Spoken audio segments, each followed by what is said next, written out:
will not believe what I found at my madam's restaurant, but I swear, every word of this is true.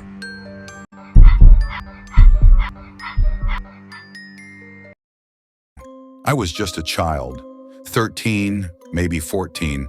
I don't remember exactly. I had no home, no family, no one to run to. I wasn't always like this. Before I came to Mama Osaro's restaurant, I had a family. My mother died when I was little, and my father, he was never in the picture. I grew up with my uncle and his wife, but they never wanted me. To them, I was a burden, another mouth to feed. I tried my best to be useful, to clean, to cook, to do whatever they asked, but it was never enough. One night, my uncle came home, drunk, angry, shouting. My aunt begged him to stop, but it was useless.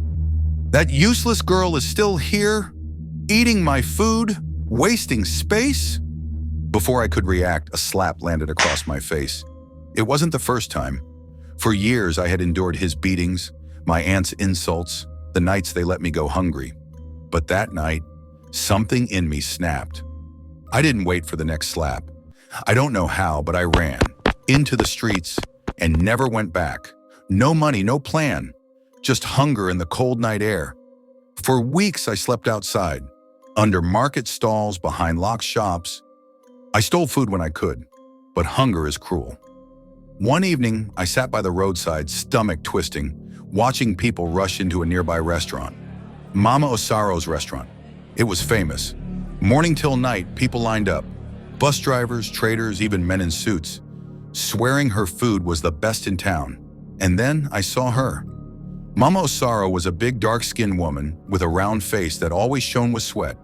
Her wrapper was tied tightly over her wide hips, and her thick arms moved fast as she scooped steaming soup into plates. She had a deep, raspy voice, always laughing, always calling customers, "my child." That night, as I watched her feed the crowd, my stomach growled louder. That was the first time I saw Mama Osaro. She watched me for a long time, then called me over. "You want food?" I nodded, too hungry to speak. "Then work for me." At first it wasn't bad. I washed plates, cleaned tables, and sometimes if she was in a good mood, she let me eat the leftovers. It was hard work, but at least I had food. At least I had somewhere to sleep. Then that night happened. I had forgotten my phone in the restaurant after closing. It wasn't much, just an old Nokia torchlight phone, the kind with rubber buttons and a tiny screen. The back cover was cracked, and the battery barely lasted a few hours.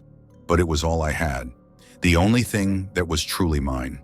The market was already quiet, the streets empty except for a few late-night traders. I slipped back inside, moving quietly so I wouldn't wake Mama Osaro. But then, I heard something. Water trickling, a quiet humming. I paused. The kitchen lantern was still on, flickering dimly. Curious, I peeked through a gap in the wooden wall. What I saw will haunt me forever. Mama Osaro was squatting over a small bowl, washing herself. Down there, cloudy water dripped from her body into the bowl, the same bowl she used for cooking. I wanted to scream, but my throat closed up. Then she stood up, carried the bowl, walked over to the bubbling pot of egusi soup, and poured it in. She stirred, humming softly, the same way she always did when she cooked. My stomach twisted. I had eaten that soup. I had served it to hundreds of customers. And then, she stopped. She turned her head, looked directly at me. Or at least, I think she did. I didn't know if she truly saw me or not, if our eyes had met, or if it was just my fear playing tricks on me. But I didn't wait to find out. I ran. I ran until my legs gave out. I hid in an abandoned stall, my breath coming in gasps. I told myself I would never go back, that no matter what, I would rather starve than eat from that place again. But hunger is a wicked thing. By the next evening, my stomach was empty. I had no job, no money, no home. And then, I smelled it. The soup, thick, rich, inviting. I stood outside the restaurant, watching the customers eat. They were laughing, licking their fingers. They had no idea.